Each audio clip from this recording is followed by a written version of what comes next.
I don't just talk about other people's stuff, I also make my own. Books in particular.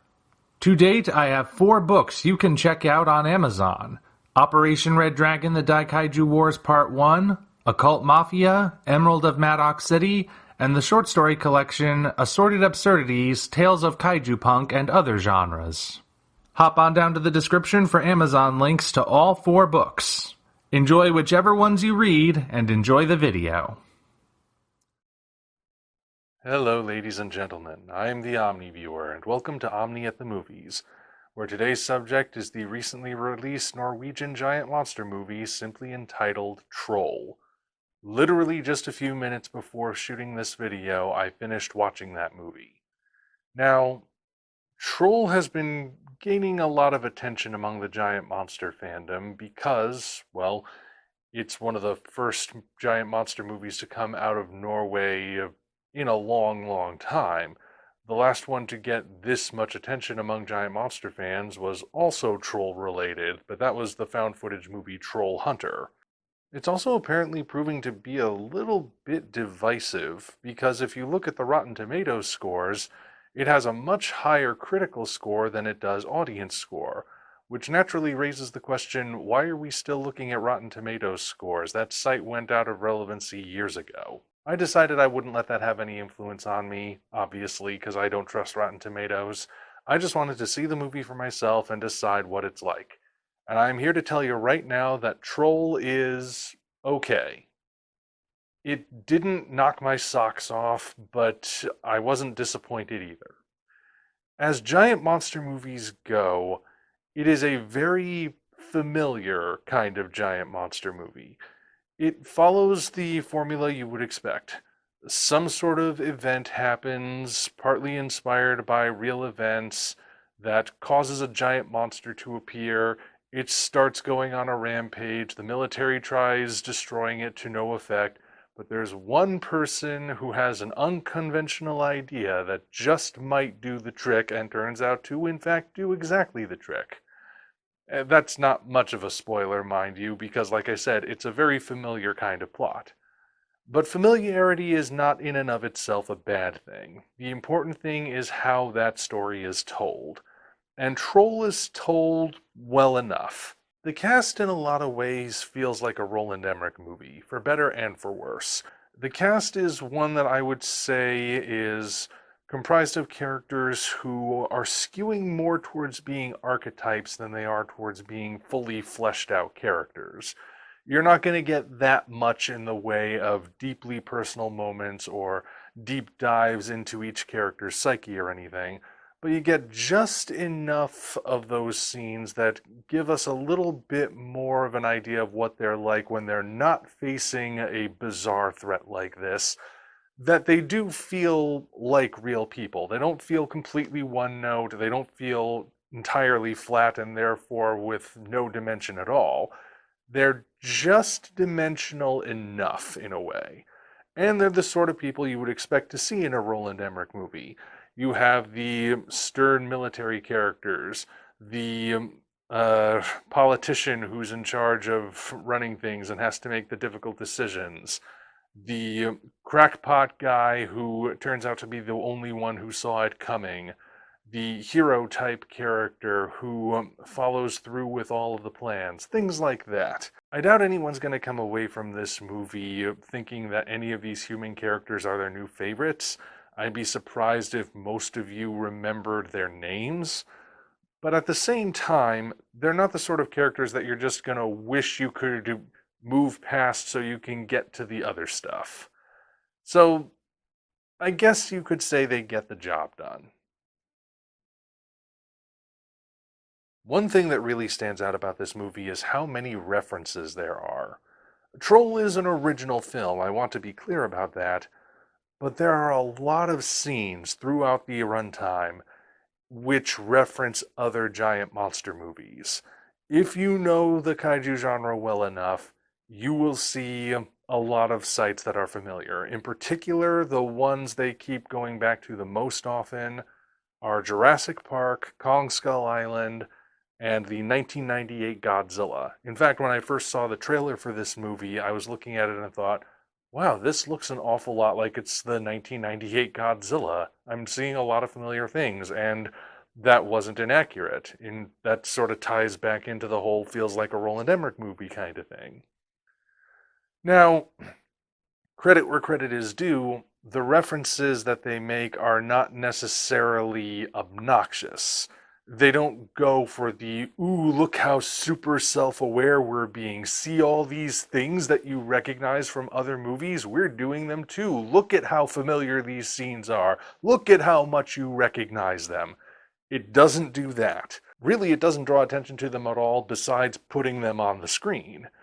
But at the same time, there's a lot of them. Like a whole lot. There are entire sequences built around paying homage to some of these things. And I think it does kind of border on being too much. I'm not opposed to the idea of making references or paying homage, not at all. But I do think there are limits to how many times you can do it in a single work. And Troll goes right up to that limit. I kind of wonder, I don't know, like, I mean, if you're going to steal, you may as well steal from the best, right? And they certainly do steal from the best and the 1998 Godzilla. But at the same time, you gotta wonder, what could they have come up with that was original? But in fact, actually, wait, let me rephrase that. There is original stuff in here because this is a literal troll, like from the fairy tales and the folklore and whatnot. So the ways in which they come up with to deal with this troll when the classic military parts don't work is actually pretty interesting. Like midway through the movie, there's this one particular sequence at an amusement park that the troll happens to cross where a bunch of helicopters come in carrying church bells that are ringing because, according to the folklore, trolls can't stand the sound of church bells. So they're using this to try and stop the troll in its tracks and see if they can maybe push it away from populated areas. And that's an interesting idea. That's something that I can genuinely say I haven't seen in a giant monster movie before. But then the scene becomes very much like the helicopter fight from Kong Skull Island. Not exactly the same, mind you. I wouldn't say there are any shots that are direct copies, like a direct one-to-one shot from the movie just with a troll instead of a giant gorilla. But it's still very familiar, and you gotta wonder, was there more they could have done with that scene that didn't require them to lift something wholesale from a pre-existing movie? Who knows? There is a sequel hook at the end, so maybe one day we will see, but for now, we are still left with a movie that really leans heavily on the references. But of course, what is a monster movie without its monster? And the troll, of course, has its troll. And the troll, I have to say, is a very well realized monster. For as many references as there are to other monster movies, some of which the troll is actually central to, the troll itself, I feel like, is a properly original character. I'm not gonna do anything spoilery in this review because I try not to do that in Omni at the Movies, though that does make it difficult to actually explain why I think the troll is an interesting character. Uh, how can I best do it without giving too much away?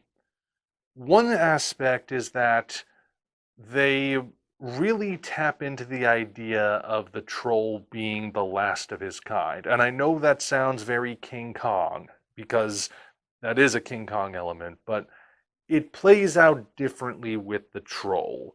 The circumstances and the way in which he emotes this particular feeling of loneliness is very different from other versions of Kong that you've seen. What else? Okay, here's one. It's implied a couple of times that the troll is not truly evil. He's destructive, he's dangerous, he has a beef with humanity for sure, but there are moments throughout that make you think maybe he's not so bad. So that by the finale, when the thing that happens to every giant monster happens to the troll, you do feel bad for him. You kind of feel like maybe he could have been allowed to survive. Maybe he should have been allowed to survive. And as far as design goes, of course, they went for a traditional idea of what trolls look like in that region. The bulbous nose, the scraggly beard, being made of rock. It's an interesting design, different from what we saw in Troll Hunters, though still you can sort of see that both Troll Hunter and Troll drew from the same sources. And in execution, the CGI is really impressive. I mean, I don't know if it's going to get nominated for any awards, but it does look really good. Now, there isn't a whole lot of destruction, mind you. The troll mostly just walks, but he doesn't just walk the way that Shin Godzilla walks. The troll more walks with a purpose. And, well, again, I don't want to give too much away. Let's just say it's more interesting watching the troll go from point A to point B than it is to watch something like Shin Godzilla or the Great Buddha statue. But I feel like that's really all I can get into without doing spoilers. Maybe this is one to do a proper review of further down the line. So yeah, Troll is okay. It is not terrible, nor is it amazing.